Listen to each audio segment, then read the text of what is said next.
Ne sautez pas, s'il vous plaît. Ne t'approche pas de moi. D'accord, je reste là où je suis, mais ne faites rien qui puisse. Enfin, rien d'insensé, s'il vous plaît. Vas-y, tu peux passer si tu veux pas me voir sauter. Je vais devoir rester là, je peux pas rester indifférent à ce que vous comptez faire, mais ne bougez pas. Moi, je m'appelle Damien. Je peux vous aider si vous D'accord, voulez. mais qu'est-ce que tu connais à la vie de toute façon?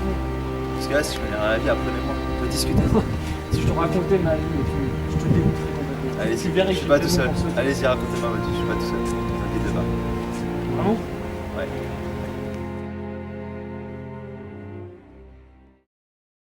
C'est Georges. Qu'est-ce que je peux dire de plus? J'ai été adopté déjà d'un jeune âge d'une famille vietnamienne. Et eux, vraiment, ils m'ont tout donné pour réussir. Vraiment, c'était.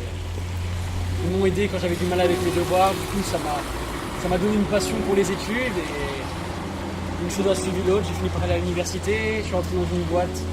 Et voilà, tout semblait très bien. J'avais une bonne situation avec la famille. J'avais une petite amie. J'avais beaucoup de choses. J'avais beaucoup de choses qui me remplissaient de joie, quoi. Et puis, bon, au final.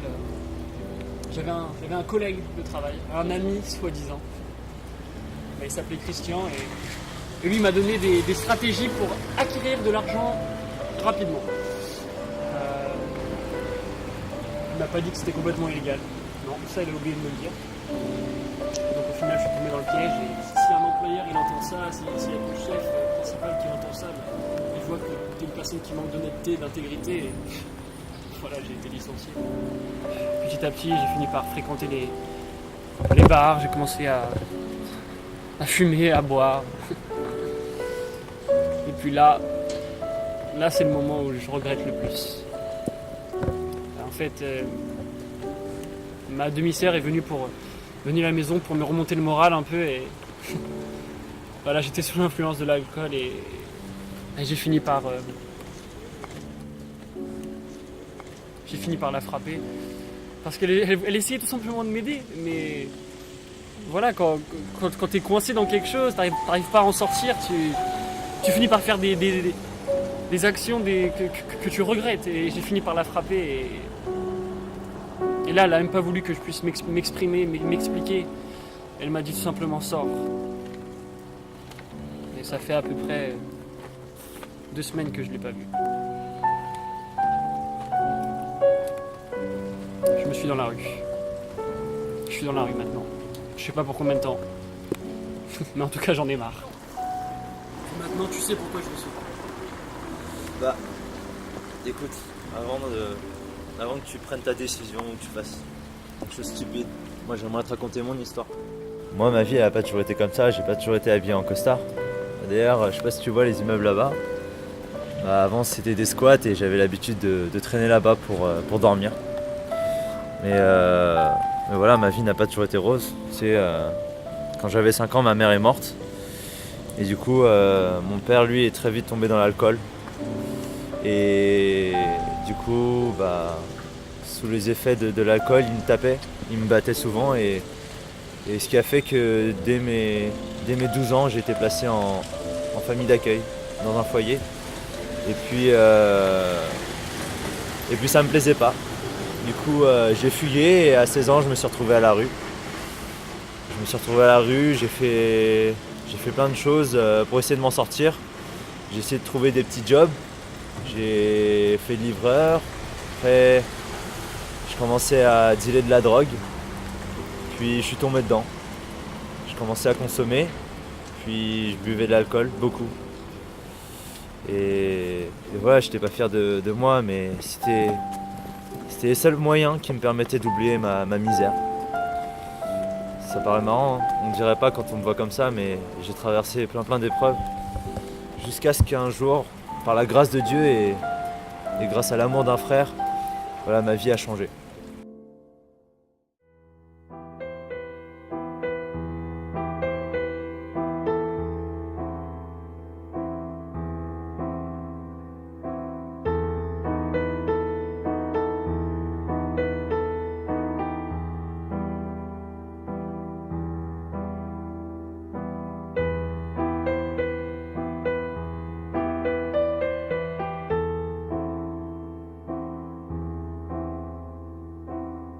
Tu sais Damien, ce qui est bien avec Dieu, c'est que c'est pas un Dieu qui regarde aux apparences. Il regarde vraiment ce qu'il a, ce que toi tu as dans ton cœur. Et c'est marrant parce que justement ce matin, j'avais lu un truc dans la Bible et je sais pas pourquoi là, tout de suite ça me fait penser à ça. Je vais te le lire. C'est dans Ésaïe chapitre 53. Et il est dit: cependant, ce sont nos souffrances qu'il a portées. C'est de nos douleurs qu'il s'est chargé. Et nous l'avons considéré comme puni, frappé de Dieu et humilié. Mais il était blessé par nos péchés, brisé pour nos iniquités. Le châtiment qui nous donne la paix est tombé sur lui. Et c'est par ses meurtrissures que nous sommes guéris. Voilà, Damien, si tu veux bien, on peut prier.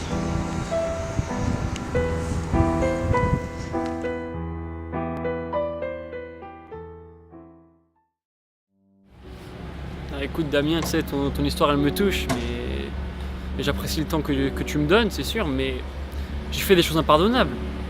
Voilà, si je me retrouve dans la rue, c'est pour une raison précise, je suis qu'un bon à rien, je suis un clochard et voilà, peut-être que j'avais une deuxième chance, mais là c'est sûr que je l'ai complètement raté. Si je peux te dire un truc, c'est que déjà Dieu t'aime. C'est peut-être une chose qu'on t'a déjà dit et que tu ne crois pas, mais en tout cas lui il t'aime tellement qu'il a envoyé la chose la plus précieuse qu'il avait pour te libérer de toutes ces choses justement. Et peut-être que tu penses que t'es qu'un bon à rien, que t'es qu'un clochard comme tu dis, mais c'est pas vrai, parce que Dieu, notre Dieu, enfin le Dieu dont je te parle depuis tout à l'heure, c'est un Dieu qui regarde pas aux apparences, mais qui regarde au cœur. Et je suis pas en train de te dire que la vie avec Dieu c'est facile, que ta condition va s'améliorer du jour au lendemain. Mais ce que je te dis, c'est que quand tu souffres, il est là. Quand moi, je traverse mes épreuves, ce Dieu-là est toujours avec moi. Et c'est lui qui me redonne de l'espoir. Et donc, si vraiment tu penses que ta deuxième chance s'est passée, moi je te dis que non. Et si tu veux, on peut prier ensemble pour que ce Dieu, tu puisses le rencontrer.